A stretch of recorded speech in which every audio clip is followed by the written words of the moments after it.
Tata semi government company आहे रे. आतमध्ये एकदा शिरलं ना बाहेर निघायचंच नाही, मस्तपैकी बसायचं तिथं. काय काम नसतं, जास्त काम नसतं, प्रोजेक्ट नसतात, जेवढं पुरतं तेवढं काम करायचं, बाकी काही नाही, काय त्रास नाही. आयुष्य आरामाची जिंदगी आहे TCS मध्ये. काहीच भेटत नाही, म्हणजे एकदम कडक सुरू आहे सगळं, वातावरण एकदम टाईट आहे, असा गैरसमज प्रत्येक तरुण पिढीचा असतो जे ग्रॅज्युएट होतात. आणि या ग्रॅज्युएट पोरांना हे माहिती नसतं की TCS मध्ये गेल्यावरती त्यांच्यासोबत काय होणार आहे. तर त्याच गोष्टी झालेल्या आहेत. 12,000 कर्मचारी जे आहेत ते TCS मधनं काढून टाकण्यात आलेले आहेत. मित्रांनो, जर आपण हा रेट बघितला तर 2% हे जे एम्प्लॉई आहेत पूर्ण TCSचे.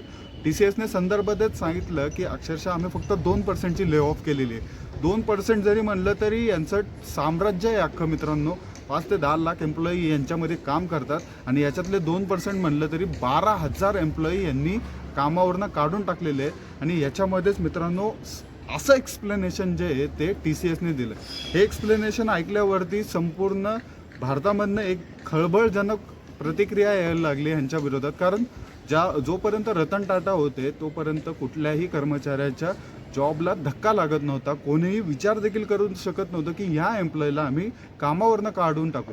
एकतर अशा प्रकारे एवढ्या मोठ्या प्रमाणामध्ये 12-12, 15-15 हजार एम्प्लॉई कर्मचाऱ्यांना काढून टाकणं हे कधीच टाटाने केलेलं नाही. परंतु आता रतन टाटा गेल्यापासून टाटा जे फक्त प्रॉफिट बघत आहे का मित्रांनो. टाटा जे आहे ते ट्रस्टच्या नावावरती आहे. म्हणजेच काय, टाटा ट्रस्टच्या अंडर ह्या सर्व कंपन्या येतात. ट्रस्ट म्हणजेच काय, एखाद्या समाजातल्या घटकासाठी हे काम करतात. ना प्रॉफिट ना लॉस यासारख्या गोष्टींसाठी काम करत नाही. परंतु TCS आता स्वतःचा प्रॉफिट बघायला लागलेली आहे का. कारण मित्रांनो, सर्वसामान्य लोकांचे जॉब गेल्यावरती त्यांच्या घरामध्ये काय परिस्थिती निर्माण होते हे सर्वांना माहिती आहे. यामध्ये 12,000 एम्प्लॉईजची जर जॉब गेले तर अक्षरशः 12,000 कुटुंब जे आहेत ते रस्त्यावरती येतील. प्रत्येक एम्प्लॉई इकडे तिकडे पळल, अक्षरशः जॉबसाठी मरतील हे. परंतु या सर्व गोष्टीच्या या सगळ्या बारीक बारीक गोष्टी आहेत ते आता कंपन्या लक्षात घेत नाही आहेत. आता TCS सारखी जर कंपनी अशा गोष्टी करत असतील तर बारक्या छोट्या मोठ्या कंपन्या आहेत त्यांना तर फ्री हँड भेटून जातो की आम्ही कोणत्याही लेवलला जाऊन तुम्हाला फायर करू. मित्रांनो, हे जे आहेत ना ते प्रत्येक वेळेस एक उदाहरण देतात की आम्ही अनस्किलफुल वर्कर्सला बाहेर काढतोय. म्हणजेच काय, ज्यांच्याकडे स्किल नाही आहे, ज्यांना काही येत नाही आहे, अशा वर्कर्सला आम्ही हकलपट्टी करतोय, कामावरनं काढतोय. परंतु आपण जर पाहिलं मित्रांनो, ज्यावेळेस यांचे राऊंड होतात, इंटरव्ह्यू राऊंड होतात, 3-3, 4-4 इंटरव्ह्यू राऊंड असतात. या 4 इंटरव्ह्यू राऊंडमध्ये ह्यांना एवढं समजत नाही का हा एम्प्लॉई स्किल्ली परफेक्ट आहे का स्किल्ली परफेक्ट नाही. मित्रांनो, नाही ते क्वेश्चन विचारतात. 3-3, 4-4 वेळा इंटरव्ह्यू चालतो, 1-1, 1.5 तास इंटरव्ह्यू चालतो मित्रांनो. तरी देखील एवढ्या ह्याच्यामधनं त्या मॅनेजरला किंवा तिथं बसलेल्या माणसाला जज करू शकत नाही का तो की हा या मुलाकडे स्किल्स आहेत का, या मुलाकडे स्किल नाही का. यांसारख्या सेमी गव्हर्नमेंट कंपन्या ज्या स्वतःला मानून घेतात, या प्रायव्हेट सेक्टर कंपन्या, यांच्यामध्ये देखील स्कॅम सुरू आहेत का की कुणालाही भरती करायचं, आकडा वाढवायचा, ज्यावेळेस प्रोजेक्टची वेळ येते त्यावेळेस अक्षरशः संतापजनक परिस्थिती होते, प्रोजेक्ट कंप्लीट होत नाहीत. यांसारखे स्कॅम देखील या कंपन्यांमध्ये चालू आहेत का. म्हणजेच काय, कुणाला माझा भाऊ आणून बसवायचा, माझा मामा आणून बसवायचा, या सर्व गोष्टी सुरू आहेत का, त्या पण बघणं देखील गरजेचं आहे. आणि 12,000 जे एम्प्लॉई काढले जात आहेत ते खरं अनस्किलफुल्ड आहेत का, किंवा हे जे एम्प्लॉई आहे यांच्याकडं कुठल्याही प्रकारचं काम नाही आहे का. म्हणजे हे बेंचवर बसवतात. पहिली गोष्ट, आता हे जे कंपन्या असतात त्यांचा एक नियम असतो की प्रोजेक्ट आणि बेंच. म्हणजेच काय, एखादा जर प्रोजेक्ट सुरू असेल आणि तुम्हाला त्या प्रोजेक्टमधनं सुट्टी भेटली तर तुम्ही लगेच आहे ना तुम्हाला बेंचवर टाकतात. मित्रांनो, बेंचवर बसवलेले जे एम्प्लॉई असतात, जर त्यांना प्रोजेक्ट भेटला नाही तर ते 6-6, 7-7 महिने त्याच बेंचवरती असतात. त्यांना फुकट सॅलरी द्यावं लागते. फुकट सॅलरी न द्यावं यासाठी हे अक्षरशः फायर करतात. मित्रांनो, हे जे एम्प्लॉई येतात, या ज्या कंपन्या आहेत, TCS, इन्फोसिस, विप्रो यांसारख्या छोट्या या मोठ्या बिग जायंट कंपन्या आहेत IT सेक्टरमधल्या. आणि या कंपन्या ज्या आहेत मित्रांनो, हे सर्व Tier 3 कॉलेजेसमधले पोरांना हायर करतात. मित्रांनो, Tier 1, Tier 2, Tier 3 असे कॉलेजेसचे प्रकार येतात. Tier 1 म्हणजे IIT, IIM यांसारखे मोठमोठे जे कॉलेजेस असतात त्यामध्ये हे येतात. सेकंड याच्यामध्ये ऑटोनॉमस कॉलेजेस येतात. आणि थर्ड याच्यामध्ये जर तुम्ही कुठल्याही चाळीमधले हिंडल्या, आर्ट्स, कॉमर्स, सायन्स यांसारखा बोर्ड तुम्हाला एखाद्या कॉलेजवरती दिसला तर ह्याला म्हणतात Tier 3 कॉलेजेस. Tier 3 कॉलेजेसमधनं हे पोरं हायर करतात. मित्रांनो, सुरुवातीला अक्षरशः एका शिपायाला पण एवढा कमी पगार नसेल तेवढा हे पगार देतात.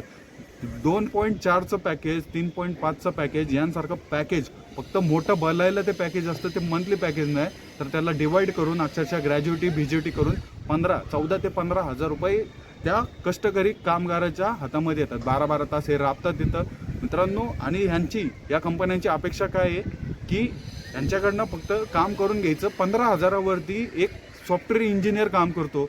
तुम्हाला असं वाटत असेल की मी दूध टाकायला गेलो डेअरीला तरी आहे ना 1-2 आठवड्यात तेवढं पैसे निघतील किंवा 1 आठवड्यात पैसे निघतील.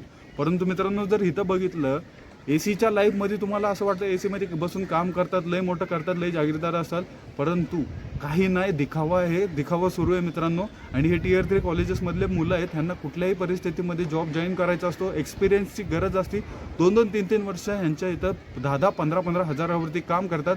रिसेशन आलं, मोठमोठ्या कुठल्या जर गोष्टी मार्केटमध्ये हल्ल्या तर पहिली गोष्ट ज्यावेळेस इन्क्रिमेंटचा टाईम येतो त्या इन्क्रिमेंटच्या वेळेस हे लेटर पाठवतात, आम्ही तुम्हाला यावर्षी इन्क्रिमेंट देऊ शकत नाही. किंवा जे इन्क्रिमेंट देतात, जर तुम्हाला 15,000 पगार असेल, 1 ते 2% इन्क्रिमेंट जर म्हणलं तरी 600 ते 700 रुपये इन्क्रिमेंट. मित्रांनो, तुमच्या आईवडिलांनी जर तुम्हाला 2-2, 3-3 लाख रुपये भरून शिकवलं असेल आणि तुम्हाला ॲट द एंडला ज्यावेळेस तुम्ही एखादं कंपनी जॉईन करता तुम्हाला 15,000 पगार देत असेल, तर यापेक्षा लाजिरवाणं कुठली गोष्ट नसते. त्या आईवडिलांच्या कष्टाचं काही चीज झालं नाही असं तुम्हाला मनामध्ये वाटतं. याच्यामध्ये मुलं खचतात. एक्सपिरियन्सच्या नावाखाली तिथं कसंही दिवस काढतात. 1-1, 1.5, 2-2 वर्ष हे तिथे काढतात. 6-6 महिन्याचे काही काहींचे बॉन्ड असतात. एकतर लक्षात ठेवा मित्रांनो, 15,000मध्ये काम पण करवतात, काही वेळेस 2-2 वर्ष यांना बॉन्डमध्ये पण ठेवतात. म्हणजेच काय, 2 वर्षासाठी तुम्ही कुठलीही ही कंपनी सोडून जाऊ शकत नाही, यांसारखे बॉन्ड हे लिहून घेतात. आणि याच्याचमध्ये मित्रांनो, जो नवीन युवा पिढीमधला फ्रेशर आहे तो दाबला जातो. मित्रांनो, 12,000 एम्प्लॉई जर हे फायर करू शकतात आणि मित्रांनो हे रिझन देतात की अनस्किल्ड वर्कर आम्ही फायर करतो. मग तुम्हाला एवढी अक्कल नाही आहे का? तुमचे मॅनेजर काय बेवडा मारून बसलेत का की एखाद्याला हायर करताना ते त्याचे स्किल्स बघत नाही, त्याचे सेट्स बघत नाही, काय कुठल्या गोष्टी त्याच्याकडे आहेत, तो काय इम्प्लिमेंट करू शकतो, या गोष्टी बघत नाही आहेत का? कुठंतरी तुमच्या कंपन्यांवरती पण कारवाई होणं मागतंय ना. हां, आणि 12,000 एम्प्लॉई ज्यावेळेस तुम्ही फायर करता त्यात 12,000 फक्त एम्प्लॉई नसतात, त्याच्यामध्ये 1.5 ते 2 लाख घरं आले. एका एम्प्लॉईवरती 5-5, 4-4 माणसं डिपेंडंट आहेत आणि तुम्ही एवढ्या मोठ्या लेवलला जाऊन अक्षरशः ले ऑफ करता. अत्यंत वाईट बाब आहे. आज रतन टाटा असते तर त्यांनी असल्या जर गोष्टी त्यांच्या कानावरती पडल्या असत्या तर अक्षरशः जेवढं पण मॅनेजमेंट आहे ना त्यांना हाकलून लाता घालून बाहेर काढलं असतं. मित्रांनो, रतन टाटांच्या वेळेस या ज्या गोष्टी आता TCS करायला लागले, प्रॉफिटच्या मागं लागलेलं आहे, पैसा करायला लागलेलं आहे, त्यावेळेस नव्हत्या चाललं त्या सर्व गोष्टी. रतन टाटा ज्यावेळेस होते चॅरिटी व्हायची, प्रत्येक सर्वसामान्य माणसाच्या घरामधला विचार केला जायचा. प्रत्येक माणसाला त्यांनी एवढं दिलेलं आहे. भारतातल्या एखाद्या गव्हर्नमेंट एम्प्लॉईला ज्या गोष्टी भेटतात त्याचप्रमाणे टाटामधल्या एम्प्लॉईला भेटत होत्या. परंतु आजकाल जर आपण बघितलं तर 2004 साली एका IT मध्ये काम करणाऱ्या व्यक्तीची सॅलरी होती 24,000 रुपये आणि आज 2025 साली एवढी महागाई वाढली आहे, अक्षरशः महागाईने तर तडीपार केलेला आहे. या गोष्टीमध्ये एम्प्लॉईची साईज आहे 16-17 हजार रुपये, 2 वर्षाचा बॉन्ड त्याच्यामध्ये. आणि या सर्व गोष्टी तो एम्प्लॉई सहन करून घेतो कारण त्याच्याकडे पर्याय नाही आहे. त्याला कुठल्याही परिस्थितीमध्ये एक्सपिरियन्स आणायचा आहे, एक्सपिरियन्स आणून स्विच करायचं आहे, त्यावेळेसच जाऊन त्याची सॅलरी वाढेल हे त्याला माहिती आहे. यामुळंच MNC मल्टीनॅशनल कंपन्या ज्या आहेत त्या भारतातल्या यांचं शोषण करून घेतात, ह्यांचा फायदा करून घेतात. यांच्यासाठी हे पपेट आहेत. पपेट म्हणजेच काय, भावले आहेत. अक्षरशः यांना कामावरनं कधीही काढून टाकतील. काहीही भरोसा नाही मित्रांनो IT सेक्टरमधल्या कंपन्यांचा. 12,000 एम्प्लॉईच्या कुटुंबावरती वार आहे. हा खूप मोठी घटना आहे म्हणलं तरी काय हरकत नाही. मित्रांनो, जाता जाता एवढं सांगेल की कुठलीही गोष्ट करताना अशी करा की त्यामध्ये टॉप असलं पाहिजे, नाहीतर असल्या घाणेरड्या कंपन्या मार्केटमध्ये आहेत. तर TCS एकेकाळी चांगली होती जोपर्यंत रतन टाटा होते. जोपर्यंत रतन टाटा होते तोपर्यंत सर्व व्यवस्थित होतं.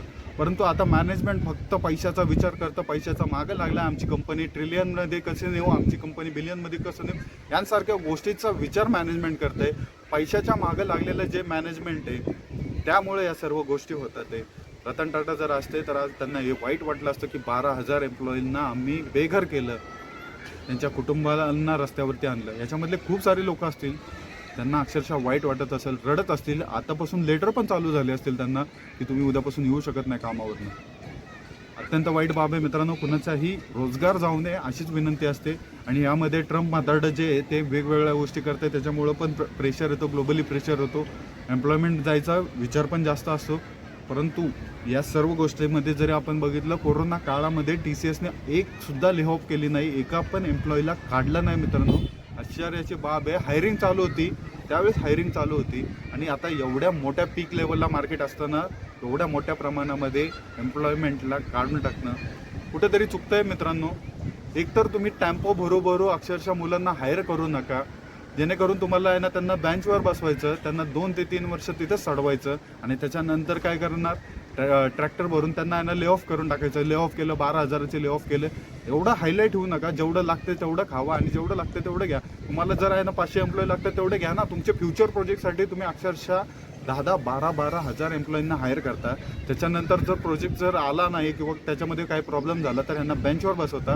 बेंचवर बसवल्यावरती त्यांना जो टाईम पाहिजे असतो, जे स्किल अर्न करायचे असतात त्यांचा पूर्ण बट्ट्या लागून जातो. एक तर प्रोजेक्ट एक्सपिरियन्स काउंट होतो प्रत्येक IT सेक्टरमध्ये आणि हा प्रोजेक्ट एक्सपिरियन्स जर काउंट झाला नाही तर त्यांच्या पूर्ण करिअरची वाट लागून जाते. 2 वर्ष तू केलं काय हा प्रश्न त्यांना विचारला.